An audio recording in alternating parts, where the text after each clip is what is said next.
I'll not be happy until I see Gentleman Andy doing the lockstep." He sat down on my clean collars, found my cigarettes, and struck a match on the mahogany bedpost with one movement. "Where's the pirate?" he demanded.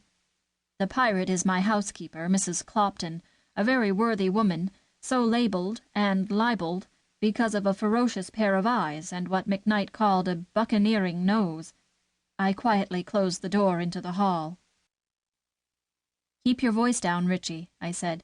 "She is looking for the evening paper to see if it is going to rain. She has my raincoat and an umbrella waiting in the hall."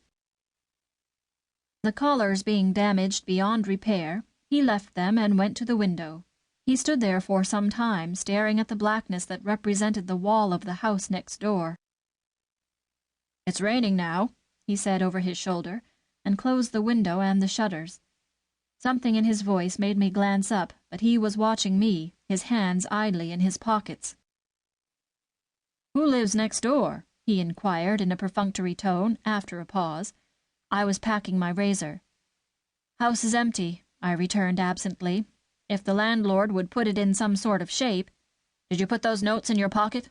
he broke in. "Yes," I was impatient, "along with my certificates of registration, baptism, and vaccination. Whoever wants them will have to steal my coat to get them." "Well, I would move them if I were you. Somebody in the next house was confoundedly anxious to see where you put them. Somebody right at that window opposite." I scoffed at the idea, but nevertheless I moved the papers, putting them in my traveling bag, well down at the bottom. McKnight watched me uneasily. "I have a hunch that you are going to have trouble," he said as I locked the alligator bag. "Darned if I like starting anything important on Friday."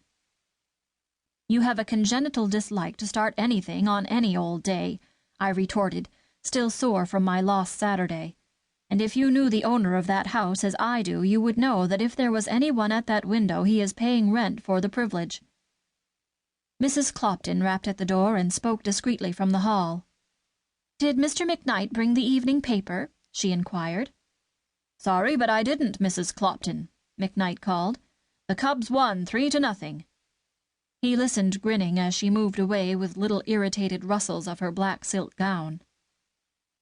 I finished my packing, changed my collar, and was ready to go. Then very cautiously we put out the light and opened the shutters.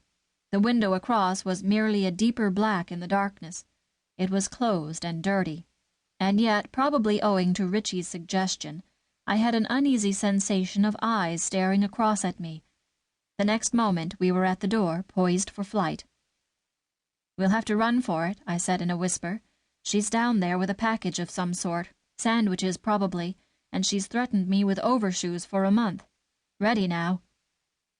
I had a kaleidoscopic view of Mrs. Clopton in the lower hall, holding out an armful of such travelling impedimenta as she deemed essential, while beside her, Euphemia, the colored housemaid, grinned over a white-wrapped box. "Awfully sorry, no time, back Sunday," I panted over my shoulder. Then the door closed and the car was moving away. McKnight bent forward and stared at the facade of the empty house next door as we passed. It was black, staring, mysterious, as empty buildings are apt to be. "I'd like to hold a post-mortem on that corpse of a house," he said thoughtfully. "By George, I've a notion to get out and take a look." "Somebody after the brass pipes," I scoffed. "House has been empty for a year." With one hand on the steering wheel, McKnight held out the other for my cigarette case. "Perhaps," he said, "but I don't see what she would want with brass pipe." "A woman," I laughed outright. "You have been looking too hard at the picture in the back of your watch, that's all. There's an experiment like that. If you stare long enough—" But McKnight was growing sulky.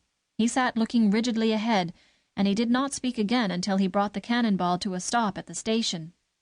Even then it was only a perfunctory remark. He went through the gate with me, and with 5 minutes to spare we lounged and smoked in the train shed. My mind had slid away from my surroundings, and had wandered to a polo pony that I couldn't afford, and intended to buy anyhow. Then McKnight shook off his taciturnity. "For heaven's sake, don't look so martyred," he burst out. "I know you've done all the traveling this summer. I know you're missing a game tomorrow. But don't be a patient mother."